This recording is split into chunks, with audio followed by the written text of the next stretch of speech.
Now live with Coeymans Town Clerk Candace McHugh this morning. Candace, good morning. Good morning. How are you? Good. Thanks for coming out and joining us Absolutely. nice and early here this morning. Thank you. Now, you're a lifelong resident here in town. What's kept you around?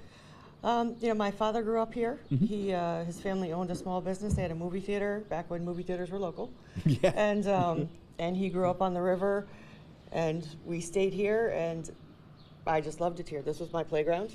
We actually were on the river all the Love it. time. I was running up and down Westerlo Street, and then I married a local gentleman, and his family's are tight knit in the community as well. Awesome. So we definitely wanted to keep our kids here and raise them. And For show them folks our who small haven't town. been here, we're just 10 miles or so south of Albany. 13 miles south. Right here on the river. Like a lot of towns around the Northeast, used to be a big industrial town. Lots of mills, right? But like most towns, it's had to reinvent itself. So what has been redeveloped here in Coeymans?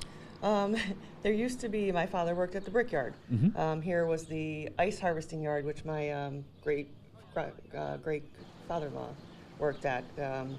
And they used to actually cut the ice out of the ground. So obviously these types of things don't happen here anymore. Right.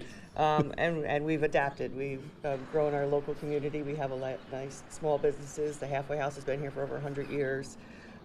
Rail to River is a new business in town, which is nice to have local people who run local places.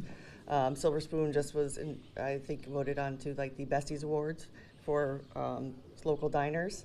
And the community itself, we have a great green space here and out in the Hollow, and it keeps people around. Thankfully, we still have places like Lafarge here, Wholesome, to help us keep our employment going.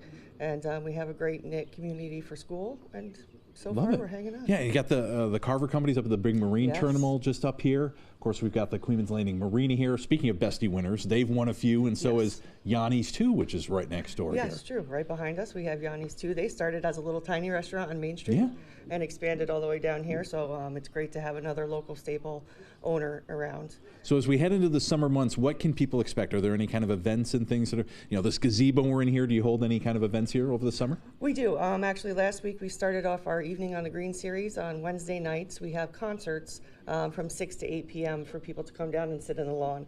The first set of concerts is our park in Geralman Park in Coeymans Hollow.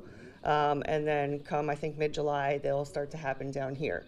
So every night or every Wednesday from 6 to 8, people will come down. We'll have a couple vendors. They can enjoy music, sit by the river, and have a great time. And then in August, we do have the Friendship Festival coming up, which I think is August 23rd this year. The village and the town get together, and we have a nice, good family-friendly festival up in Mosier Park in the village. Love it. And it's great to work together on that. It's a beautiful spot down here. Thanks for having us, Candace. Nice to Thank meet you. We're going to have much more live from Coeymans coming up right after this break.